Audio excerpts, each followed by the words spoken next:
Hi friends, welcome to my channel. భూమిని క్షేమంగా కాపాడి ఇంటికి అయితే గగన్ తీసుకుని వస్తాడు. గగన్కి దెబ్బలు తగలడం వల్ల ఫేస్కి అయితే అక్కడక్కడ బ్యాండేజ్ అవి వేసి ఉంటాయి. ఇక సాయంత్రం అవుతుంది. భూమి లాన్లో కూర్చుని ఏదో మాట్లాడుతూ ఉంటుంది ఫోన్లో. ఇక గగన్ అయితే టెర్రస్ మీద ఉండి భూమిని చాలా ప్రేమగా పైనుంచి చూస్తూ ఒక పేపర్ పెన్ను తీసుకుని ఏదో రాస్తూ ఉంటాడు భూమిని చూస్తూ. ఇక తరువాత భూమి తన రూమ్లోకి వెళ్ళి బెడ్షీట్స్ అవి సర్దుకుంటూ ఉంటుంది.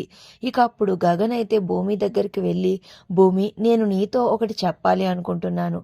అది చెప్పలేక ఈ లెటర్లు రాశాను. ఈ లెటర్ నీకు ఖచ్చితంగా నచ్చుతుంది అనుకుంటున్నాను. తీసుకో భూమి, నేను చాలా ప్రేమగా రాశాను అని అయితే ఆ లెటర్ని భూమి చేతిలో పెట్టి గగన్ అక్కడి నుంచి వెళ్ళిపోతాడు. ఇక భూమి చాలా సంతోషపడుతూ ఆ లెటర్ ఓపెన్ చేసి చూస్తుంది. భూమి, నేను నిన్ను ప్రేమిస్తున్నాను, నేను నిన్ను ప్రేమిస్తున్నాను అని చెప్పడానికి బలంగా నేను నీకు ఒక్క విషయం మాత్రమే చెప్పగలను. ఐ లవ్ యూ భూమి, ఇట్లు నీ ప్రేమికుడు గగన్ అని అయితే ఆ లెటర్లో రాస్తాడు. ఇక అది చూసి భూమి చాలా సంతోషపడిపోతూ ఆ లెటర్ని గుండెలకి హక్ చేసుకుని సంతోషంగా ఫీల్ అవుతూ ఉంటుంది. మరి ఇప్పటికైనా భూమి గగన్లు ఒకటవుతారా అనేది నెక్స్ట్ రివ్యూలో తెలుసుకుందాం. వీడియో నచ్చితే ప్లీజ్ సబ్స్క్రైబ్.